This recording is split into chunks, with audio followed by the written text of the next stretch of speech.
Football was my first sport. My dad introduced me to football at 8 years old. Once he introduced me to it, it was just like, it was an opportunity to do something. And I remember a coach telling me, he was like, man, you can hit people as hard as you possibly want and never get in trouble. I'm not gonna steal your thunder. I'm gonna give it back to you in a minute, but I felt the same way. Like, I was an aggressor when I played. I was a basketball player, so I was an aggressor. Like, I got to exert all of everything that I was going through on the court. What up, man? It's your boy Shazilla. Welcome back to the Development Athletes Podcast. I got my main man with me, Stephen McLendon, 13-year NFL vet, Super Bowl champion, entrepreneur, business owner. What I leave out? Pretty much nothing, man. That's it. All right, well, let's start from the beginning then, man. Let's talk about your upbringing, man. Where you from? Ozark, Alabama. Okay. Born and raised in Ozark, Alabama. The country boy from the South, the real deep South. That country strength. Yeah, that's no wonder you lasted 13 years, yeah, I man. mean, you have to be strong. Cornbread, cabbage. Most definitely that. Yeah, no, for sure. So was football always your favorite sport, your first love? It was an opportunity to do something. And I remember a coach telling me, he was like, man, you can hit people as hard as you possibly want and never get in trouble. And I kind of fell in love with it. Nah, I'm not gonna steal your thunder. I'm gonna give it back to you in a minute, but I felt the same way. Like, I was an aggressor when I played. I was a basketball player, so I was an aggressor. Like, I got to exert all of everything that I was going through on the court and have no penalty for it. And I struggled with that after I retired, because it was like, man, I got all this energy pent up, but I ain't got nowhere to release it. You know what I'm saying? But on the court, I can go hit somebody. I'm taking all of my files with me. Like, I ain't taking no files home. You know, we got right. I'm not hard. In fourth quarter, I got 3 files. I'm gonna give you some. Right. You feel me? So I'm with you on that. So, like, yeah, like that's that athlete mentality. That's that goon mentality. That's exactly it. You have to. It's like I always say, man. It's always eat or starve. Yeah. And I'd rather eat instead of starve. Yeah. So was you always a star, like coming up in high school? Because I know you went to Troy, which is a mid-major. I went to a mid-major, and sometimes, like, we go through a different journey than everybody else. Like I led the nation in rebounding. I don't know your college stats. You could probably tell us that. But a lot of times when you excel on a mid-major level, they don't all the way respect it. So in high school, I wasn't the biggest star. My cousin was. He was like a 5-star All-American. Like, he was like the best of the best of everything. But I was very dominant and very physical presence at what I did on the defensive side of the ball. Like, and when coaches came in, they were just like, man, who's this big old kid? Like, he's so physical, violent, and he plays with extreme effort. And like, I was at linebacker at the time, and when the coach was like, man, if he moved to defensive end, man, he'll shut down whole side of your defense for you. And next year I moved to defensive end. No hesitation. And literally, like, offers started coming in. I ended up at Troy because this is the reason why I take education so important now. My freshman year in high school, I did a lot of horse playing around. And it came back to hunt me my senior year. And that one bad decision, or those 1 or 2 bad grades that I made as a freshman of barely passing, now I needed that extra point to get over that hump for my ACT, whatever the stuff that I needed. And I look back on it and I was just like, well, I'm not going to no junior college. I don't want to go to no prep school. So Troy was there. So I ended up going to Troy so my parents could stay close. I actually committed to Auburn. I had committed to go to Auburn, and Auburn wanted me to go to Hargrave or Pearl Rivers. Yeah, and I wasn't into, and because I would have to leave the day after graduation, and I wasn't really into neither one of those for other reasons. Yeah.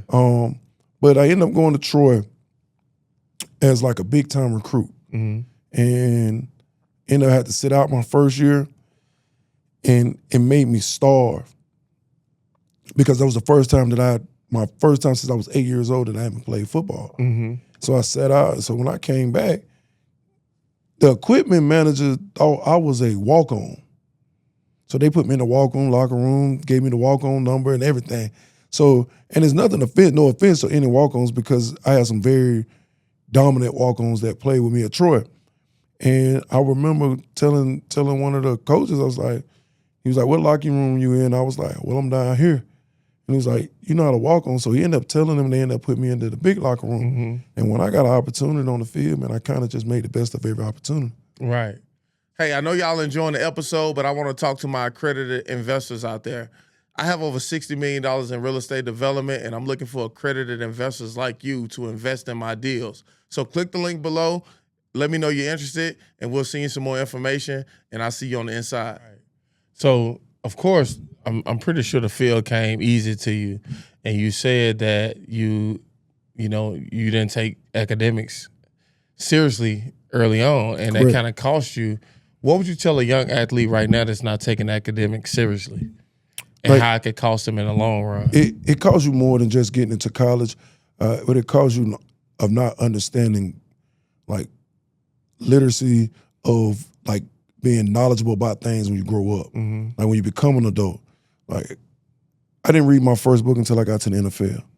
Yeah, me too. I didn't read my first book till I didn't actually pick up. Like, I read what they made us read to pass a test, but I ain't pick up my first actual book until I got to the NFL and read it, like, from front to back. Yeah. And when I realized knowledge is power, and a lot of people try to take that knowledge from you because they know how much power you possess. And I want every athlete to understand they possess a power just based off the knowledge that they learn and gain. Nah, for sure. I agree 1,000% because I didn't read my first full book until after I had my first NBA workshop. Lawrence Thunderberg played for the Sacramento Kings. He hosted one of the workshops in the pre-draft camp. And one of the things he said that stood out to me was, if you want to hide something from an athlete, put it in a book. So while I'm riding around, well, not riding around. Hold on, I'm going to kind of take that. Yeah. I'm going to kind of take that. No, for sure, take it. Because it's true life. And, like, what I took from that was, when I'm riding around, when I'm flying around the country, going to these different workouts and stuff, instead of listening to music, I'm forcing myself to go into the bookstore in the airport, get a book that I like, and read it. Because what I realized was, it's not that I didn't like reading, I just didn't like what they wanted me to read when I was in school.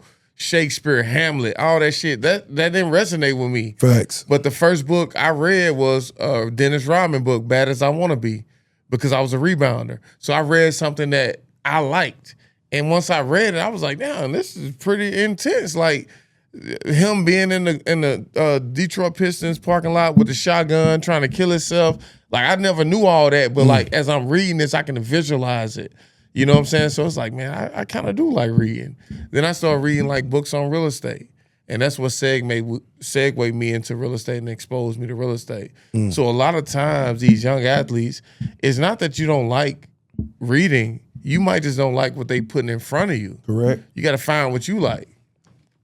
And that's the reason why I ended up starting, like, my 707 organization, because, like, I want to make sure that I am pouring into these kids. And I tell everybody, it's like, this is how you know you have the juice, or if you know you have water. So when you pour into somebody's cup, you can pour water or you can pour juice. You do know water is very clear and it's solid. But when you pour that juice, it has a foundation, it has a different taste, it has a different type of swag to it. So when I started my 707 organization, I was just like, well, I'm going to pour in their cup some water, but I'm also going to pour in their juice. I'm going to pour that juice into their cup because at the end of the day, they got to have a different type of swag about themselves, and they got to learn different type of things. So, like, one of the things that we pride ourselves on, like, last year, I want to say 85 to 90% of our kids was, like, on honor rolls. Like, you know, we got kids on our team that we talking about, like, a brainiacs, like super brainiacs. Like, and that's one thing that we kind of pride ourselves on in our organization. We teach first. So, like, when we teach you, and you understand the things that is going on around you. So, like, we trying to pour more knowledge. I tell everybody, water is a clear substance of starting the process. That's when you pouring water into these kids. I said, but the juice is the foundation of something that's going to sustain. Like, every kid like juice.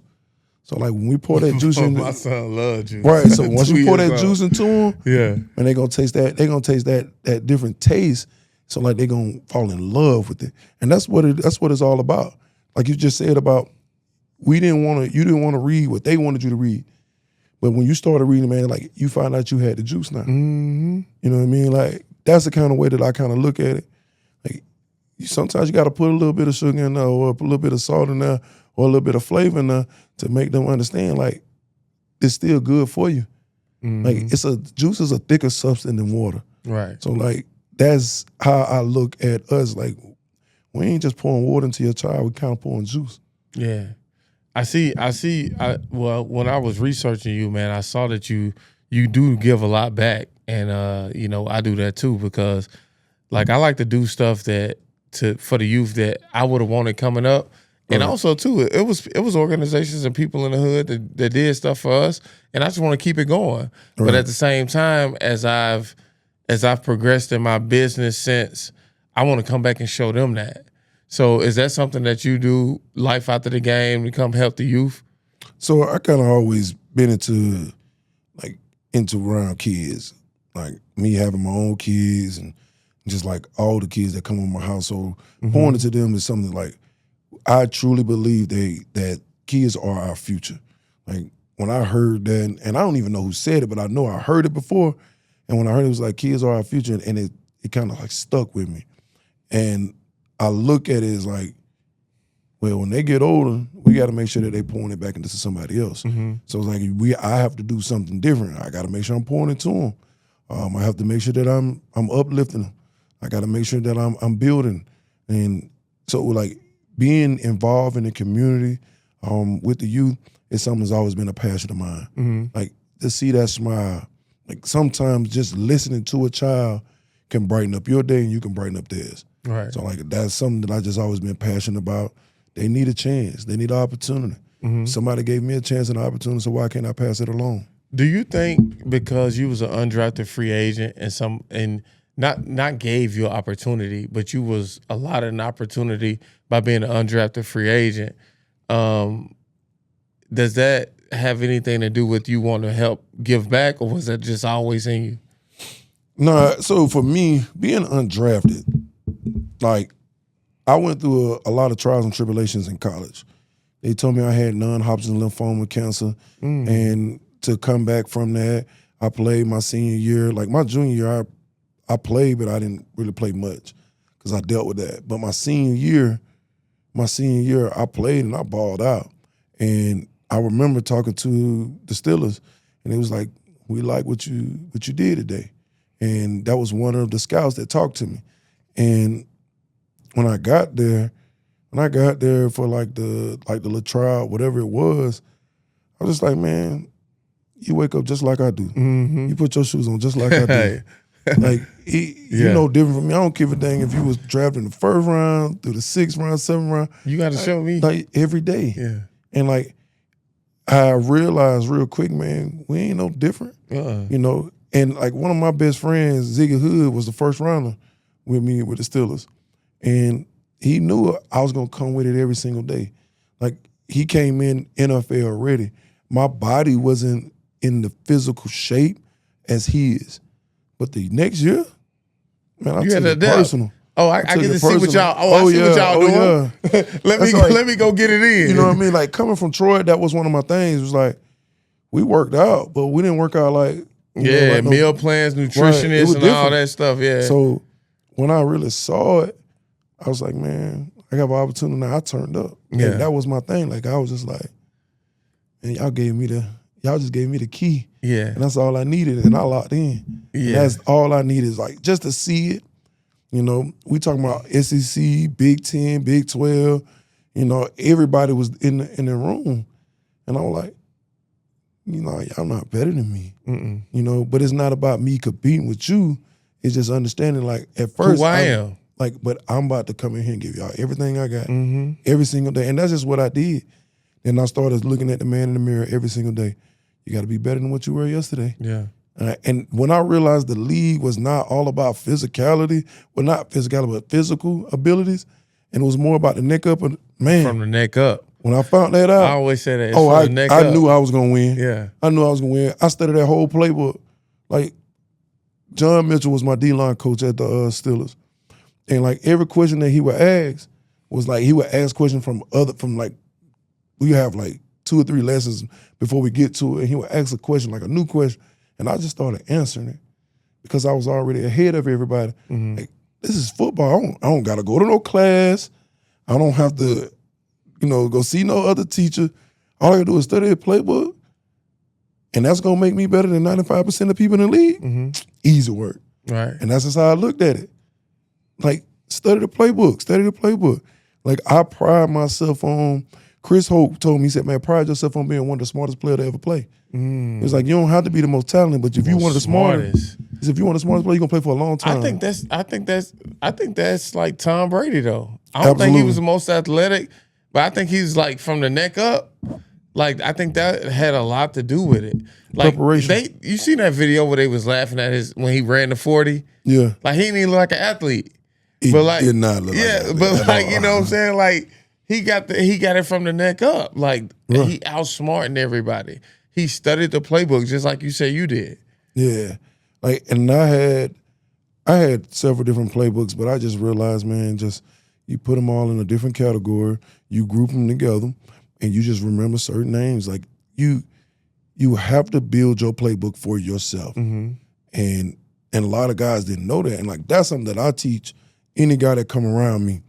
Man, break that playbook down. Break it down. Group them all together. Everything that you do on this play, that play, y'all put them in the group together.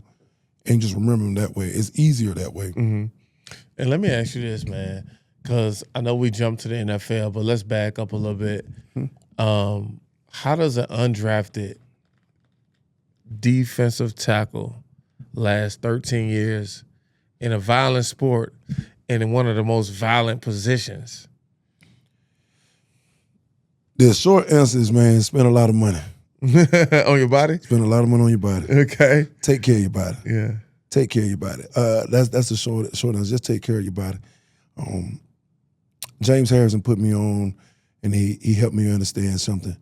He said, man, if you take care of your body will take care of you. So, like, all you have to do is do the necessary things that'll keep you on the field, and you ain't never got to worry about getting on the field.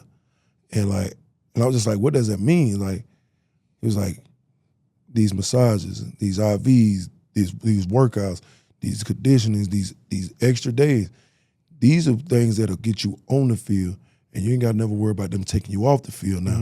You don't have to worry about getting hurt. You don't have to worry about certain things because you already prepared for them. And James Harrison kind of showed me the way, like just by me watching him. Like I watch him and I ask him a question or two, and I was just like, man, he was undrafted. He was. He didn't go to a combine. But I seen his work. Savage. Yeah, I seen his work ethic, and I was just like, that's all I got to do. Like I work the work. We forget sometimes that all you got to do is copy and paste something. Like some people paved the way. All you got to do is copy and paste it. Right. Like if you look at, I don't even like to talk about it, but if you look at Walmart, all they do is copy and paste. You know what I mean? If you look at certain food chains, McDonald's, they just copy and paste. And they don't have to change much. The Big Mac is going to be the Big Mac. It's going to be the Big Mac no matter where you put it. So, like, why change something or why reinvent something when it's already been shown to me? Right. Like, you work hard, take care of your body, eat right, and just do the necessary things and keep you on the field. You never got to worry about getting off the field. Right. You know what I mean? So, like, that was just the mentality. So my next question was going to be like, you mentioned James Harrison, undrafted, turned out to be, Pro Bowl, like he household name. He should be a Hall of Famer. Savage. You know what I'm saying? Like, what is that one of the OGs that help you? Like, what's one of the OGs that kind of gave you the most game to help you with your longevity? Because, man, people don't understand, man, the lifespan of an athlete is short. Yeah. Basketball is 4 years. Football is 3.5, 4 years. Exactly. And if you're a running back, you might get 1.5 too. Facts. You know what I'm saying? So it's like, it depends on the position too. So like what information did OG give you? Was it James Harris or was it somebody else to help you with your longevity, how to take care of your body and stuff like that? Cold plunges, massages. Yeah. So the funny thing is, man, I was blessed and very fortunate with Casey Hampton, Chris Hope, Brett Kiesel, Aaron Smith, James Harris, Lamar Woodley, you know, like Ike Taylor, Will Gay, like President Butler. Like I had so many guys that kind of like poured into me when I went to the Steelers. So like it was nothing negative that they did because all they believed in was the brotherhood. So it was like, reach one, teach one. And like, where like they was like, Steve, you need to do this. Steve, you need to do that. Like it was never coming from like a malicious place.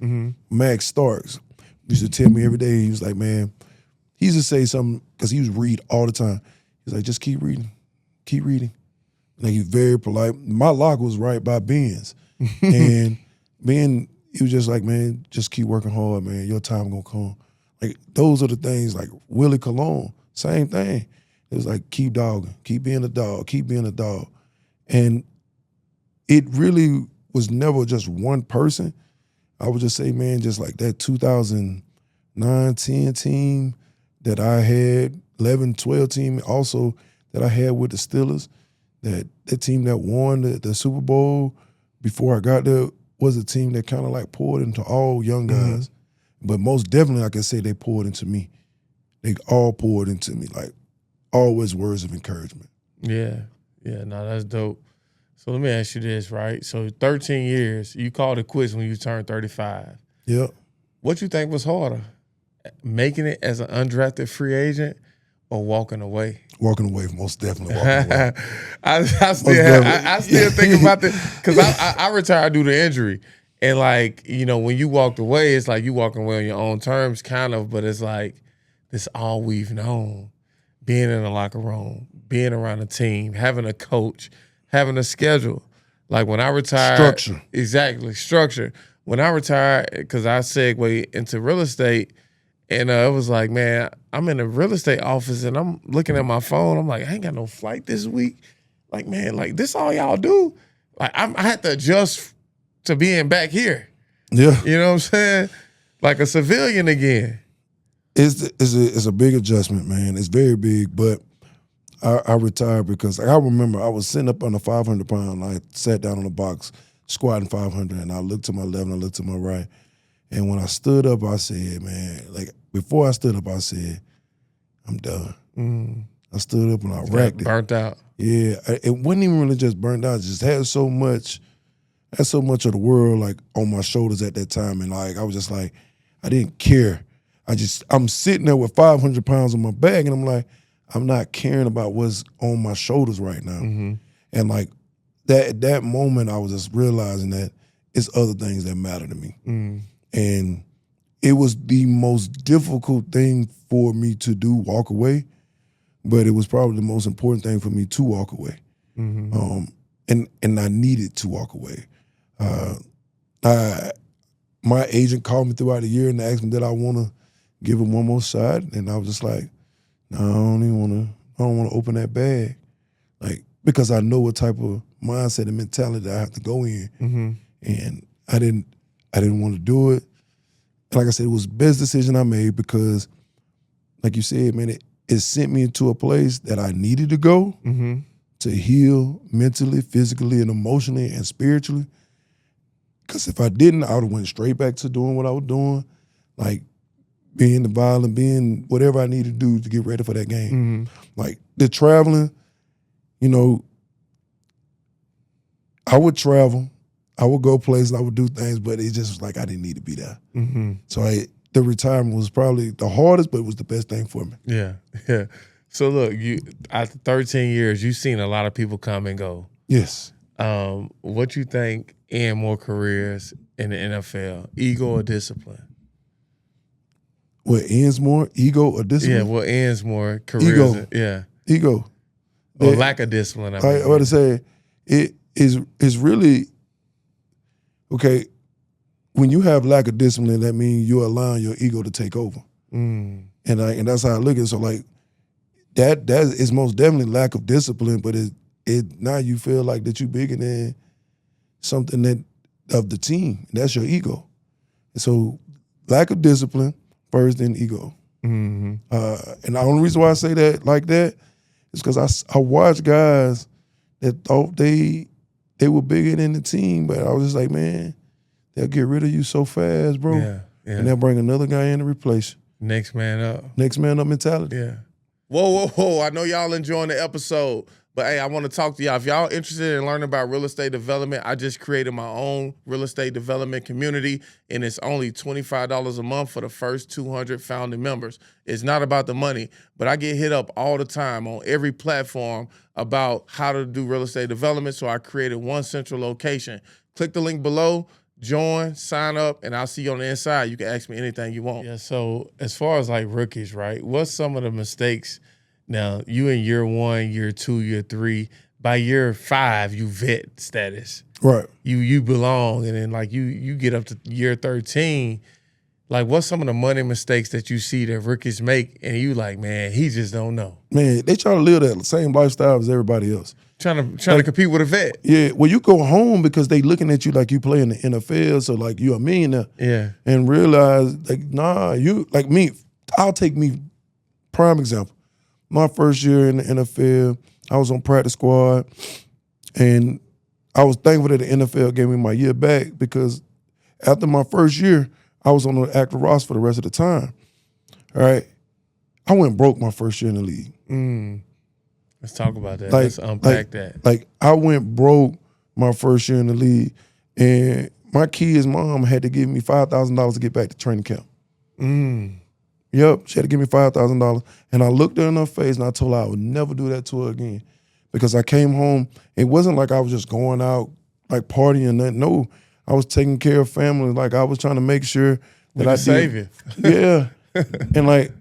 And I wasn't saying that to my family. I wasn't going nowhere. I was still kind of staying with my parents. But I was training. My homeboy, Ziggy Hood, he was like, come stay with me in Atlanta and train at CES Sports. And this is when it was CES. And I was just like, man, I ain't really got money like that, you know. You know, he was like, man, come up here, I got you. So I came up here, I trained. Then, like, when I trained for those, like, 2 months, I went back home. Like I said, I was on practice squad, so I was taking care of all my stuff back home. And I looked up by the end of the summer. Man, I probably had like $600 in my account. And like, that's just me taking, because like, honestly, I didn't make, back then, I think I probably made, I want to say like $50,000. And practice squad. Off practice squad, it was like $50,000 to $60,000, something like that. But I knew I only had $600 in my account. And I remember calling my kid's mom and was like, hey, man, I need some money to get back to training camp. And like, I remember I came into tears because I had to ask her to give me money. And I took that money, went back. I told her I'll never do that to her again in life. And I can stand firm to that word today. I ain't never did it again to her. Right. You know So with you going through that your rookie year, how did that shape you, how you manage your finances moving forward? So for how me, you look at money differently? Like, I looked at it completely different because as fast as you can get it, as fast as it'll go. Like, and then I was like, man, you can make this money fast and easy, and that's gonna go fast and easy. So the same way it comes in, the same way it's gonna go out. So like, yes, I worked hard for it when I played, but like, so many people with so many different deals will come at you. But like, every dollar ain't a good dollar. Every deal ain't a good deal. And I had to realize over a period of time. But I do say this, I started looking at money differently because like, when you start seeing, I have this thing where you can pull up a calculator. You can pull up a calculator, and I'm gonna show you something that changed my mind. And this is the most funniest thing ever. Chris Hope showed me this. When you do this on a calculator, you go 1, 2, 3, 4, 5, 6, 7, 8, 9.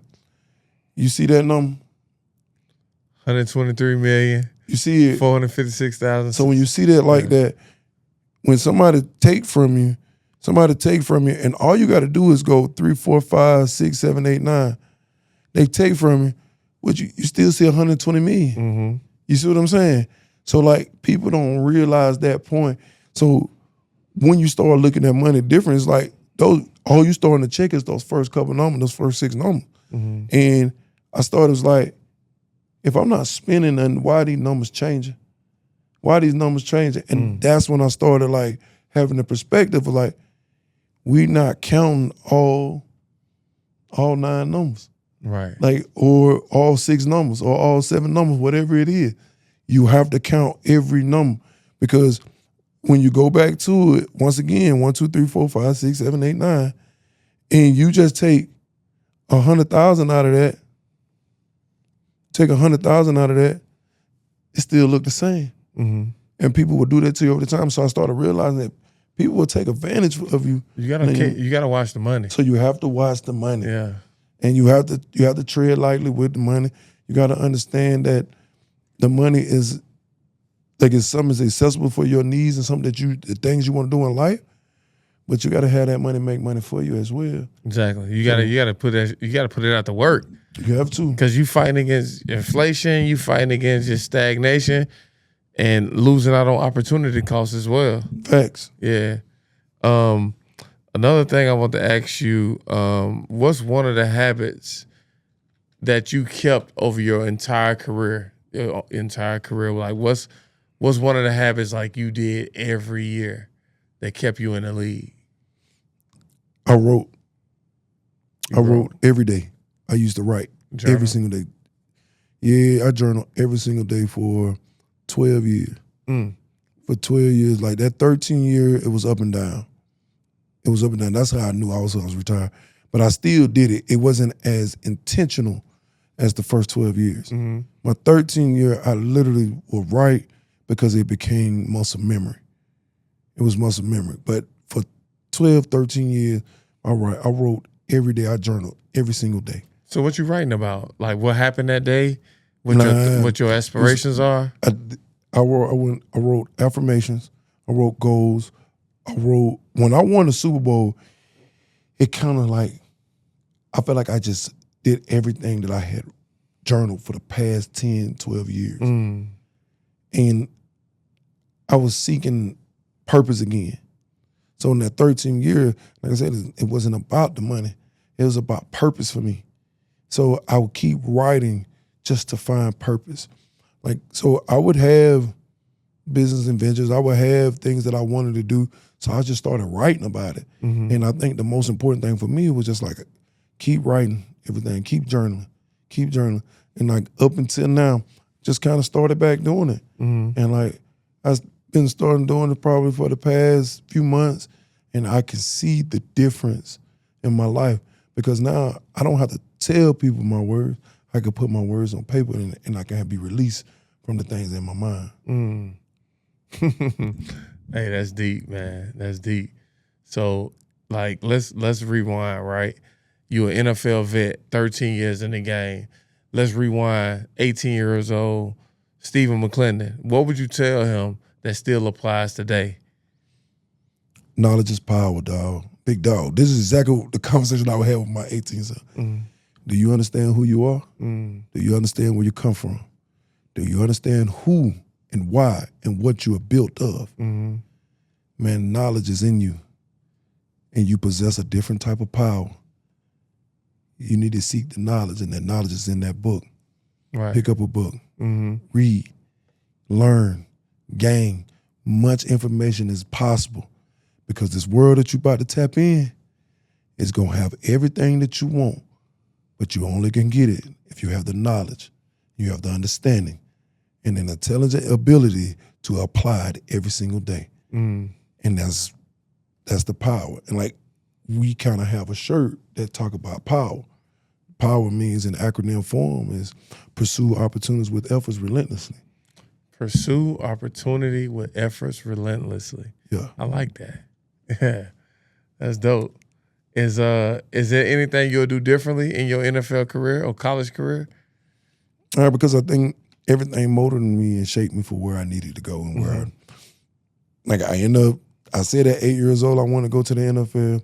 The end goal was the NFL. I made it to the NFL. I said I wanted to win a Super Bowl. I won a Super Bowl. I said I wanted to win a state championship. won a state You should championship. have brought that ring, man. I want to see how I mean, I should have. Yeah. Like everything I have set my mind to, I kind of have done it. Uh-huh. I said I wanted to open a gym.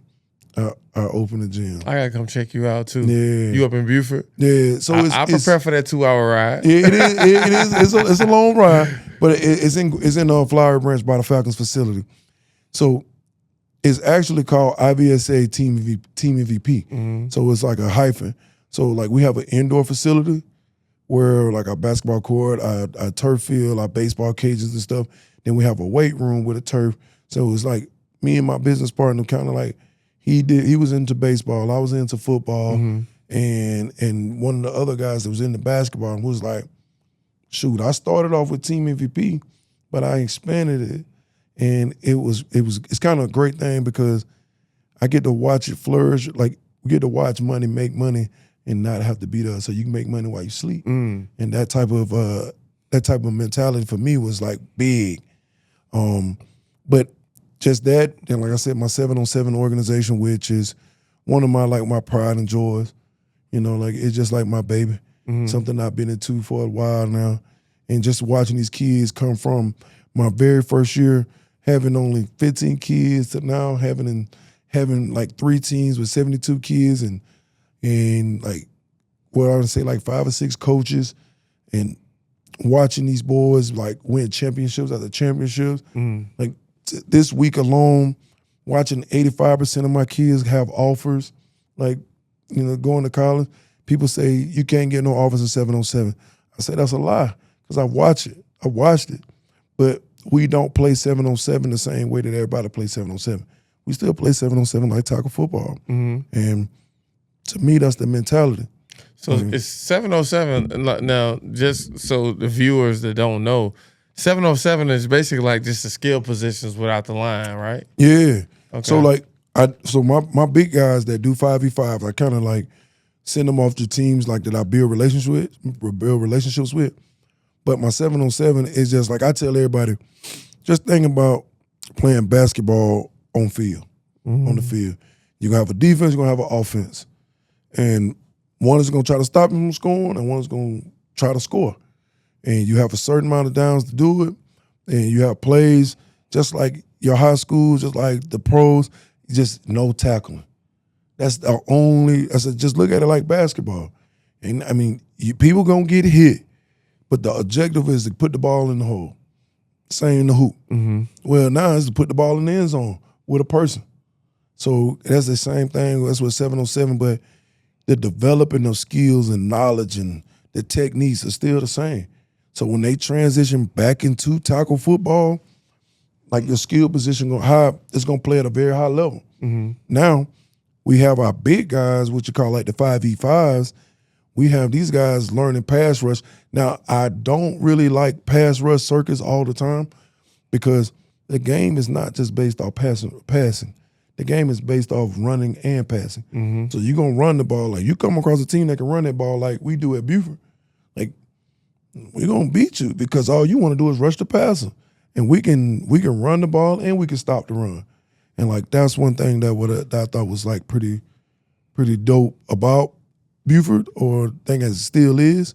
But 5v5 and 7v7 is just something to make these kids stay active. Stay active, yeah. And that's all it is. Because football ain't got like a summer league. Like in basketball, you can play summer league. That's what it become now. You know what I'm saying? Yeah, that's what it become now. Yeah. Like the OT7 and all that. They trying to give them something to do, man. And like I said, at the end of the day, I have a good group of kids. I have a great group of kids. Like we'll be ranked nationally every year. So you can be ranked nationally with 7-on-7? Yeah. I didn't know that. When we ended in my 15U team last year, ended in the top 5, number 3 in the country. Like, so y'all serious? Yeah.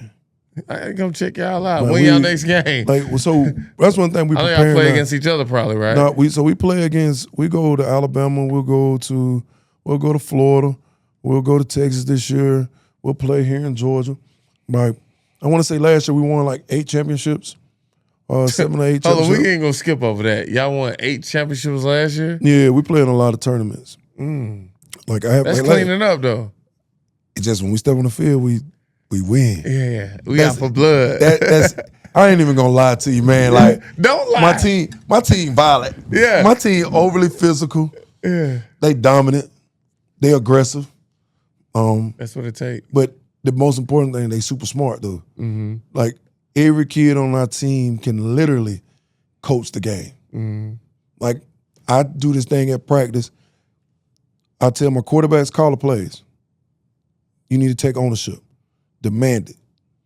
I tell my safeties, my linebackers, hey, you calling defense this series. What do you see?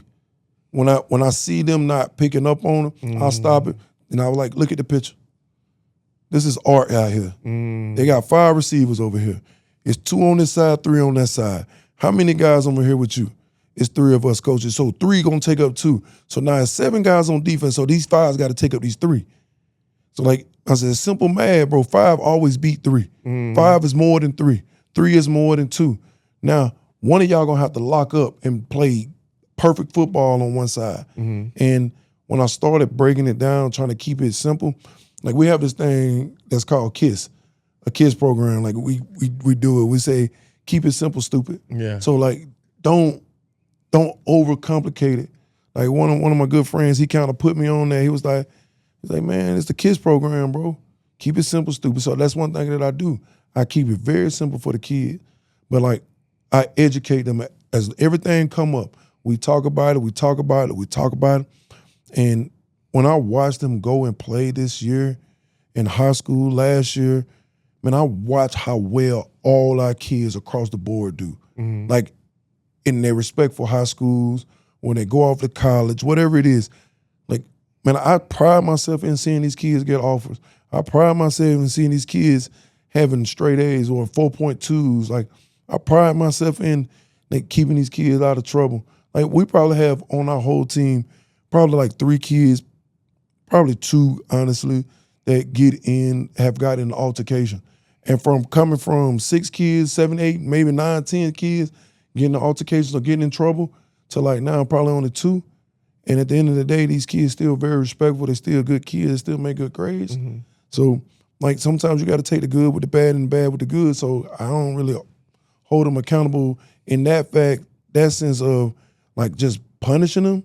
But I hold them accountable as like, man, if you want to go somewhere in life, you got to change some ways. And these are some of the things that you may have changed. Right. So speaking of the youth, right, what's some of the mistakes that you see young kids make today? Now, it's a whole different dynamic from when I played and you played. They got Neil. You got Carson Beck. He on the University of Miami campus with 2 Lambos. Like, they living a whole different life. Man, you know this is that NIL era, so, like, that's a deep dive there, man. Yeah. These kids, they have social media. They have NIL. They have too much access. Yeah, when you say too much, so because for years we was fighting to get paid. Yeah. Now it's like people be like, you getting paid too much. So like, I'm not against it. Yeah. Like my thing is, I know how much we put in to get paid as student athletes. Like I know how much work we put in. Yeah. And I know how these stands used to look too. I remember that. So I'm all up for it. I just think that it just need to be organized. Yeah, it ain't organized. I think it needs to be like the NFL. Yeah, like they need a commissioner. Yeah. They need one person calling the shots because I just feel like it's too loose. Yeah. Like I can outbid you. Yeah. And I can pay you however much I want. And then the kid can go, man, you shouldn't be able to transfer 6 times. Yeah. Like, bro. That's just chasing, boy. Exactly. You should be able to transfer if your coach get fired, or if they tell you don't come back or something like that. Yeah. And then like if an injury. But other than that, you get 2 times. Like a coach getting fired or injury. Yeah. And then after that, bro, like, cause now, man, it's like I like Colorado. I like Prime. I do too. Jordan Seaton just entered in the portal. And I'm like, man, like how can you grow the team? Every year you got new players. Like I stopped following it because it's not an announcement no more. They do this little speech like and everybody go to the end and see if it's in the draft or transfer portal. Yeah. That's all I look Exactly. for. Because I know exactly where the line at. It ain't breaking In the news no more. drive or in the transfer portal. Like, it ain't breaking news no more. And then, like, I don't even want to see who coming because a lot of these dudes don't even pan out. Like, oh, he got the top person from here, top person from here, and they don't even pan out. I'm not really into, like I said, at the end of the day, I want these kids to get paid. I just need to I feel like it needs to be organized. It needed to be organized. Like Indiana just won the championship because those kids believe in the program. Man, that was I something wanted to Miami. see. I wanted Miami to win because I felt like Miami had a special year, but I also wanted Indiana to win because those kids trusted the process. Yeah, man, and it's crazy because the U is one of my teams, but for some reason, the story behind Indiana made me go for Indiana because Kurt Signetti taking a whole bunch of rejects, 3 stars, 2 stars, and just the way he ran it. You know what I'm saying? And the way he came in. I win, Google me. And then he went out and won. Shit, that was 10-0 before they lost. You know, they lost to Ohio State and Notre Dame, and they played in the championship. Right. And then the next year he won it. Man, I'm like, man, those kids bought in. That's the biggest difference. Like, I do say this, man. Like, when you're looking at this college football, it is very tough to hold a kid for a year. Like, if you're gonna do contracts, if you're gonna pay them money, these contracts have to at least be 2-3 years. Yeah. But then also, like, the NCAA can't pick and choose who they want to come back for an extra year. Like, you got kids in college 8 years. You know what I mean? Then you got kids that, like, speaking of my nephew ended up getting injured his junior year. And it was a season-ending injury. He come back and play his senior year, never redshirt. He was trying to get his junior year back because he only played like 2 or 3 games, and the NCAA denied him. I said, doesn't make sense when you looking across it. You got kids that don't got in trouble. They get second and third chances. Like talking about domestic, we talking about all type of other trouble. And you got kids that's been in college football 8 years.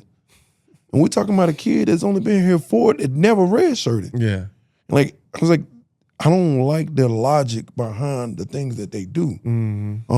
So of course I'm not gonna like how they run the money. Right. You know what I mean? Because it's like it's the Wild Wild West. Nobody's gonna be able to outpay Texas to me in my mind. Like, people going to Ohio State or people like that going to Miami. Yeah. Like, if you going to Miami, you know what it is. Like, Miami gonna be able to build a team. And Indiana, a team like Indiana winning is kind of trying to move football back to what it was. It's like, man, trust the process. Not only trust the process, but survive this process. Because if you survive the process will show you that you can become a winner.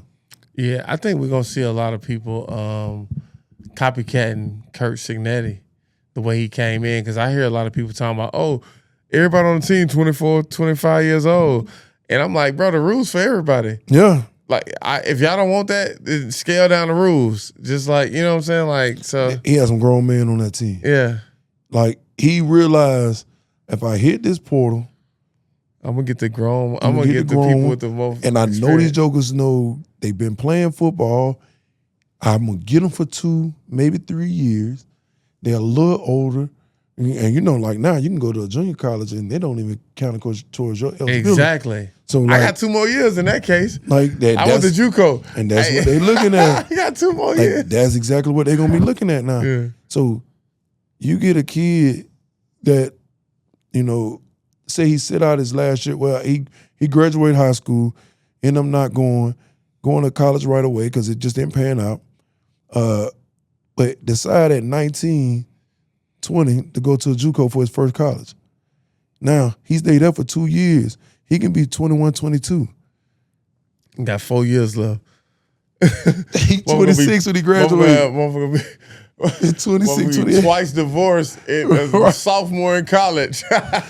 Like, man, he's just gonna be a grown man. Yeah. It's a difference between a grown man and a boy. For Yeah. sure. Because a lot of times the young guys, they transition into their man body. It don't matter how skilled you are. If you going up against a grown man, bro, the pendulum is gonna shift. Yeah.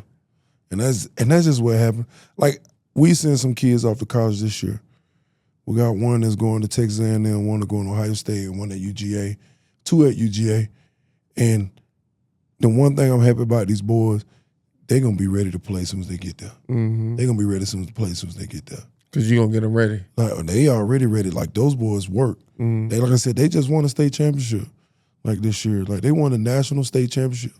And I watched them. I watched that process. And I watched how they survived the process. We lost to Carrollton and come back to beat Carrollton in the championship game the next year. Them boys going to do something special.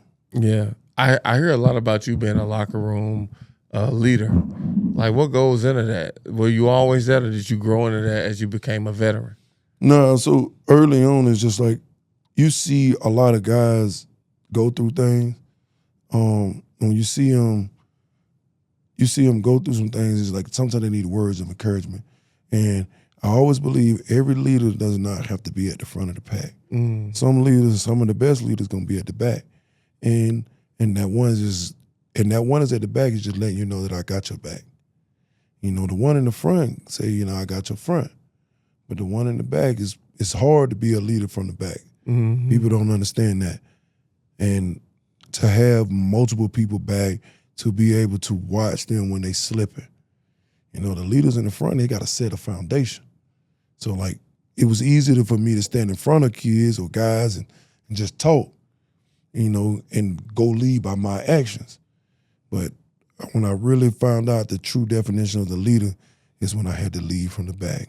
And, like, early on, I watched guys struggle with certain things, and I would go to them and just have conversations, and they'll come out of it. And I learned how, when I got to the Jets, I learned how to do both.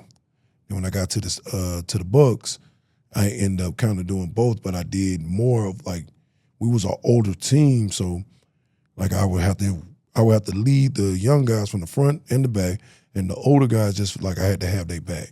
Mm-hmm. All right, so speaking of leadership, right, how do you lead when a team not winning? Y'all struggling. Yeah. But you the leader. So for me, when I was with the Jets, we lost. I had the same mentality every single day that we were going to win. Every single day. I never changed. Because if I folded, then they would fold. I never gave up. What you have to realize is 3 things we say don't do. Give in, give out, and don't give up. So if you don't give in, you don't give out, and you don't give up, then no matter how the circumstance or situation look, every guy in that locker room, every guy that comes behind you, every guy that runs out first, they're going to give you everything they have. And, like, I tell the guys, man, like, we putting coaches' jobs at stake because of our own abilities, our own not playing together, not playing fast, not playing hard, not playing smart, not going out here being dominant, not playing together. So, man, we sometimes, players got some play in that now.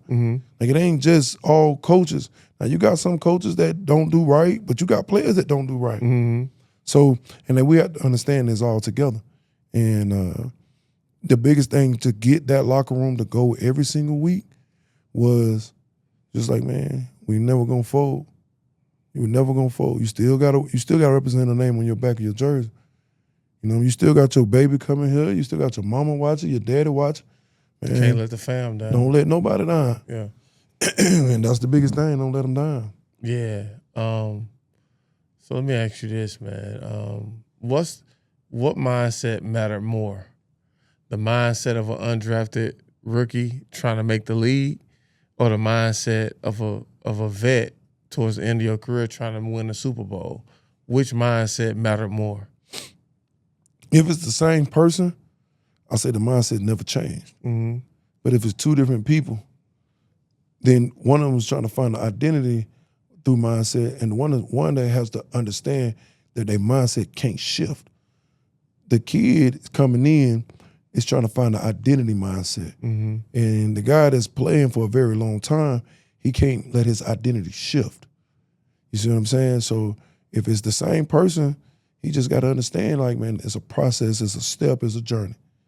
And if there's something that you desire, like I said, those 3 don'ts. Don't give in, don't give out, and most important, don't give up. Don't give up. All right, so not everybody can say they played in the Super Bowl. What's your most memorable moment in the Super Bowl? Like where you was like, I'm contributing. Like I'm contributing to us getting to that point. So my first one was hearing Tom Brady's speech, number one. Number two, pregame. That was like one of my most memorable moments. And like I always tell everybody, you had to be there to hear it. Number two was hearing the Black National Anthem. It brought me to tears. Because that was the first time I ever heard it. Mm-hmm. That was like the first time I listened to it, like I felt it. Number three was I was in that game and I remember some of my teammates said, hey, Steve, hot. And we had this thing on our D-line. It's like whoever hot, that's who keep playing like high hand go. Mm-hmm. And I remember asking the offensive lineman across from me with the Kansas City Chiefs, and I asked myself, are you willing to die for this? Ooh. And I said, because I am. I'm not leaving here without it. And I remember that moment like it's a picture where I'm chasing Patrick Mahomes, he's running out of bounds, and the offensive lineman turns back towards me. I literally forgot that I was chasing him, and I turned into the offensive lineman, and I knocked him off his feet, and I just started screaming. Mm-hmm. And it was like it was like the best feeling in the world, because at that point, I hear him scream? Yeah, like I knew it was nothing that they could do to beat us at that point. Yeah. But the most important part was like the fourth part was when the game ended and the confetti like rained down on, to watch my kids actually like playing the confetti. Like just playing and just smiling and happy. It brought so much joy and happiness to me. It's like it's all worth it. Everything had stopped around us, and the only thing that was moving was them. And that was the most beautiful thing for me. Nah, that's what's up. That's what's up. Hey, so who's your best teammate? We're not going to automatically assume it was Tom Brady. Yeah. Like, over the course of your time, who was your best teammate? It don't have to be somebody who's most noticeable, or like, who was your best teammate? Like, man, I will go to war with this dude. Like, on and off the field it's a no-brainer. It's Al Wood. That's my brother. Like, Al Wood is my brother from Louisiana, Elton, Louisiana. Like, I know his family. He don't met my family. Like, I know his mom and daddy, man. That's my brother to, like, no, if he called me right now and say, Steve, I need you, I'm gone. I'm gone. Like that. Yeah, that's since the day I met Al in Pittsburgh, we've been brothers ever since. Like, all right, we have a true connection and bond. Like that's like my dog. Like, we do a lot of business together. Like, if I found out something, I call him. If he found out something, he called me. Yeah. Like, we learn something. Sharing the knowledge, sharing the wealth. We gonna always teach one. Like, real, each one teach one. Yeah, and that's always been our thing. But Al Woods for sure. Nah, that's what's up. That's what's up. So, Al Woods, shout out to Al Woods. Big shout out. Best teammate. Like, it's not even about football with him. Like, yeah. Like, I had a lot of great teammates, but that's my brother. Yeah. That's my brother. What's some of the lies that athletes tell themselves? Lines or lies? Lies. Lies? Yeah. That they let me go first. I say that we invincible. Because we not, but I don't want to impede, but go ahead. That's the number one. I feel like athletes tell themselves lies that they handsome, that they look good. like I'm sorry, but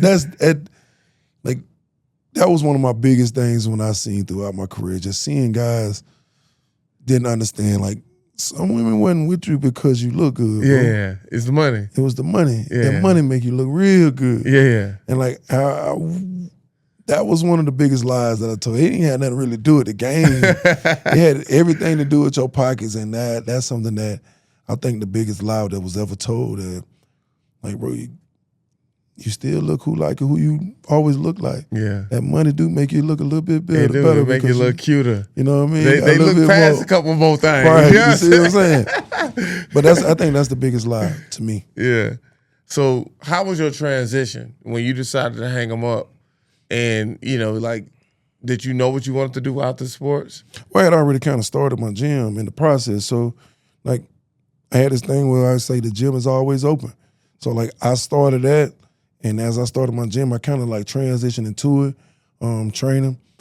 Then, like I said, you can do other business stuff. Like, I had some real estate here, had some lake properties, and, you know, I had cattle and stuff like that. And just, for me, I'm all about, it's not about the money for me, it was all about the purpose. Mm-hmm. And I found purpose in coaching kids, and that's where I grew at. But I started my transition before I even started, far before I retired.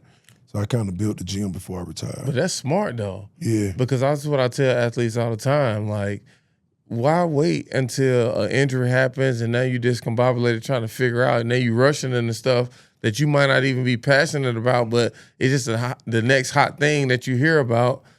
Like, what? It's not if, it's when. You gonna retire At some point. and you may not go out on your own terms. And They cannot want you no more. You facts. can get injured.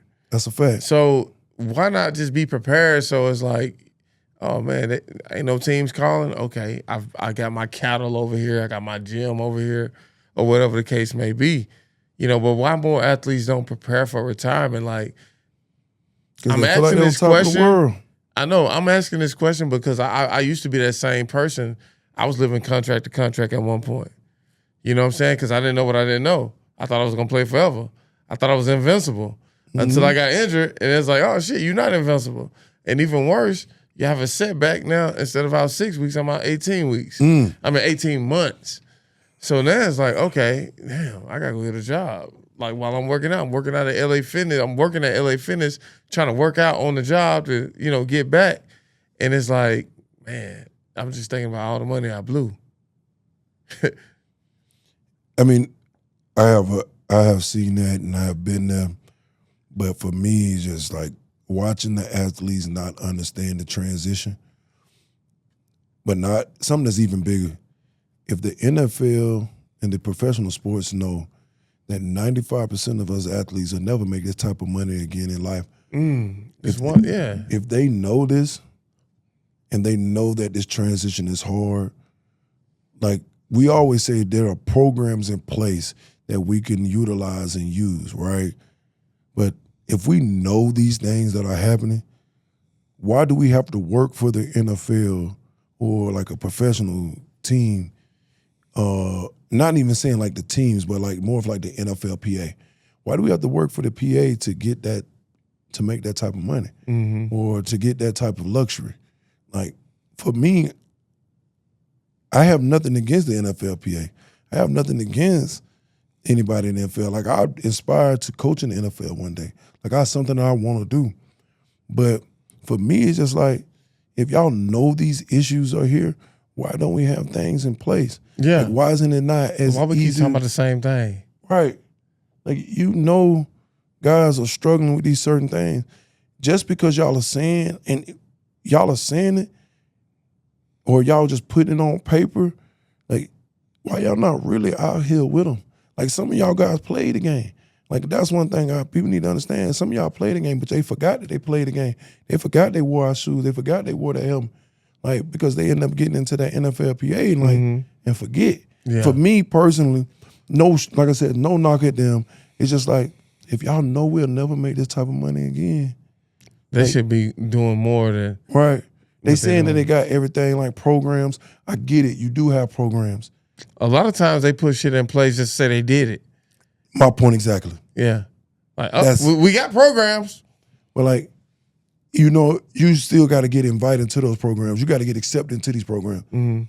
Like, kid you not, true story. I applied for NCAA, NFL thing, and I looked at the guys that played on there or the guys that were in the league. I had 13 years when it was like 10 guys on there that was like 6 years, 3 years, 4 years, 8 years, and I didn't get accepted. Like, I looked at it, I was like, it's all good.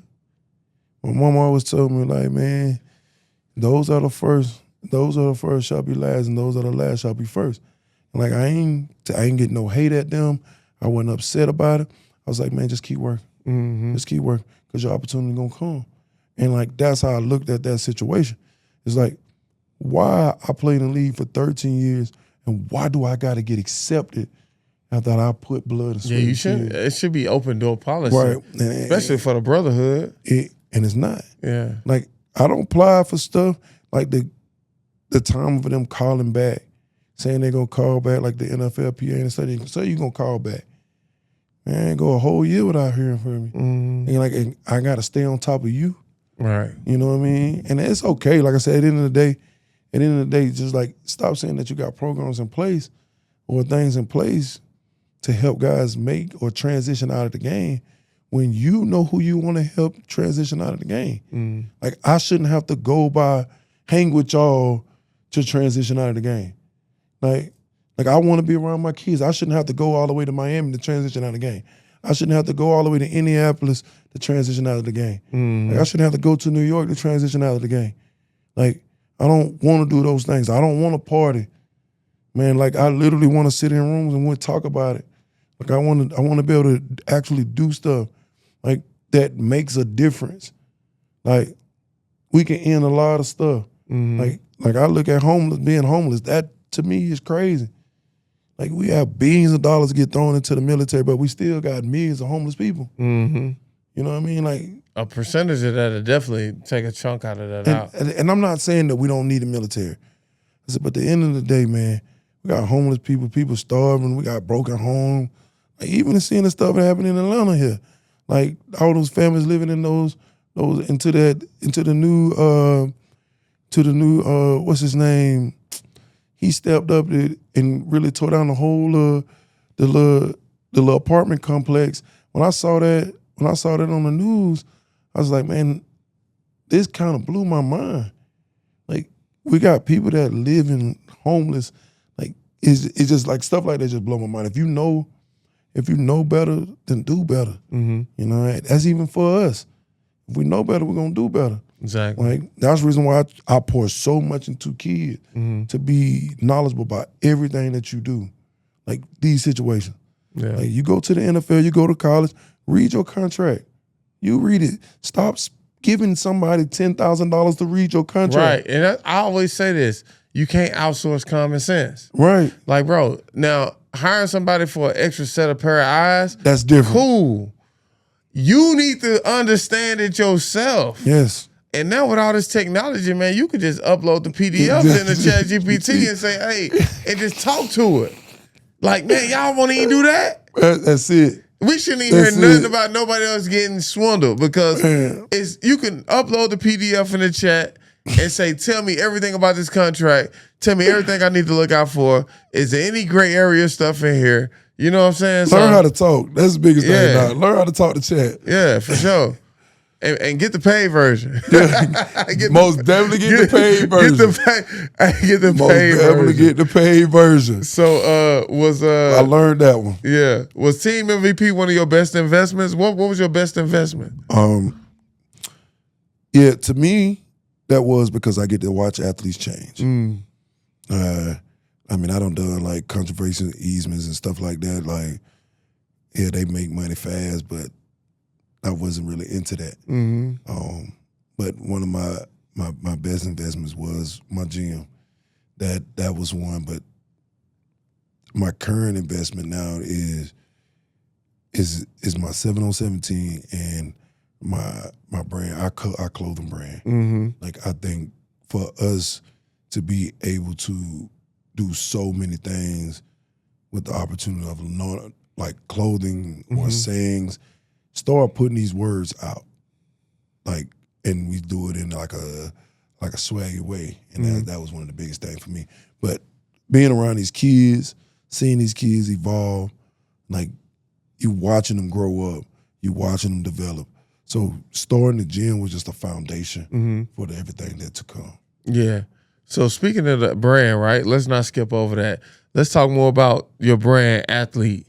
I see you rocking it. You got the shoes to match. It look nice. Yeah. Hopefully you got some 2X talls that you can see your boy. Yeah, we'll see you some Developing Athletes podcast gear. We'll get it to you. Cross promotion. So we do like, it's really called Vision, One Vision. And like for so long I was naming my 7-on-7 team after my gym, which was like IVSA. It was called IVSA Mob. And we did a rebrand this year, and it was just like, it's a collective group of people with one vision. So we changed from IVSA Mob to one vision. It's not about the one. You know what I mean? It wasn't about the 99, it was about the one. And we have shirts that say they left the 99 to find the one. And that also goes into like a faith tie. Like, you leave the worldly things to find the one. And our vision is not about just one individual. It's about a collective that became one. And the athlete is one of the things that we have inside One Vision. Athlete is a thing where we talk about teach, train, coach. And that's the 3 steps to making an athlete. And people don't understand what an athlete is. Well, the one thing an athlete is somebody that he was able to be teachable. Somebody was able to be trained, and somebody was able to be coached. So we want to teach them, we want to train them, we want to coach them, but we want them to be teachable, trainable, and coachable. You want to be able to accept what we're giving out, and you got to be able to put that in for yourself as well. So athlete brand is one of the biggest things for us right now. It's 3 steps to making it. Yeah. Teach, train, coach. Teach, train, coach. And it's all about our one vision. No, that's dope. That's dope. Man, hey, man, it seems like you got a lot going on, man. You got it together. You got some good knowledge. You working with the youth. Everything. Super Bowl champion, of course. Where can people find you before we get out of here? What can people find you so they can support your brand and know everything that you got going on? So, like, we have an Instagram at One Vision. So I would have to look at it. Like, I'm not good at like remembering stuff like that. But, it's all good. But you can find me on Big Black McLendon. That's on Instagram, and my social media is One Vision 99X7V7.